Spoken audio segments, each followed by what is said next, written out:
सर्वप्रथम एका कढईमध्ये हळीव भाजून घेऊ।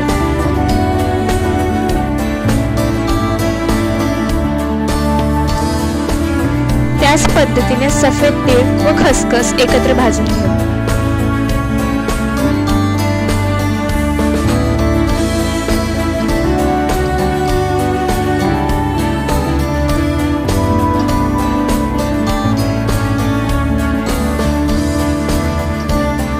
त्यानंतर मिक्सरला बारीक केलेली खारीक भाजून घेऊ।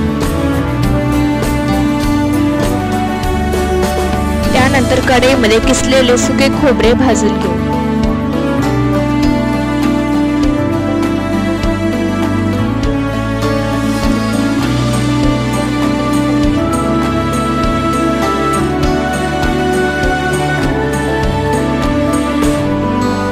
त्यानंतर कढईमध्ये 1 चमचा तूप घेऊन त्यामध्ये गव्हाचं पीठ भाजून घेऊ।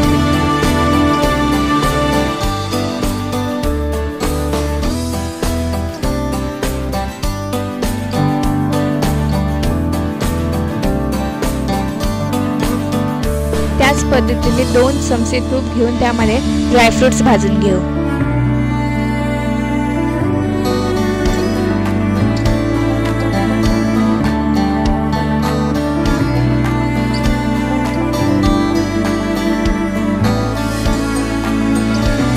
त्याच पद्धतीने कढईमध्ये 2 चमचे तूप घेऊन त्यामध्ये डिंक तळून घेऊ।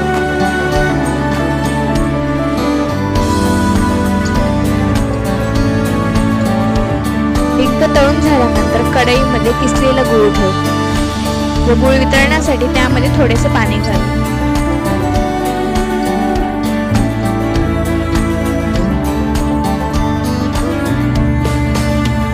गूळ वितळेपर्यंत भाजलेले सर्व जिन्नस मिक्सरमध्ये बारीक करून घेऊ।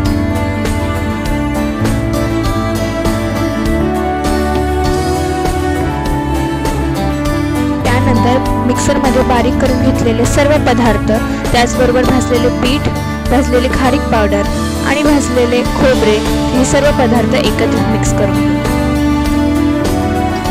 त्याचबरोबर या मिश्रणामध्ये बारीक केलेली वेलची पूड घालू। अशा पद्धतीने गूळ पूर्णपणे वितळला की तो त्या सुक्या मिश्रणामध्ये मिक्स करून घ्या।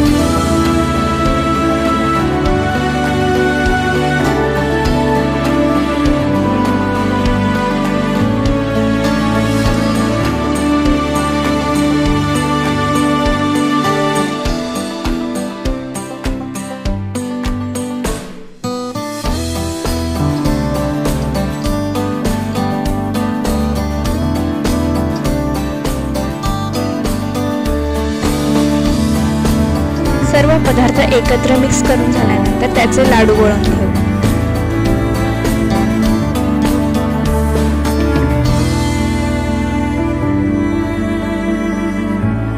अशा पद्धतीने आपले हळीवाचे लाडू तयार। यातील सर्व पदार्थ आपण भाजून घेतल्यामुळे हे लाडू महिनाभर टिकतात। हळीवाचे लाडू थंडीच्या दिवसात हाडांच्या मजबूतीसाठी गुणकारी असतात।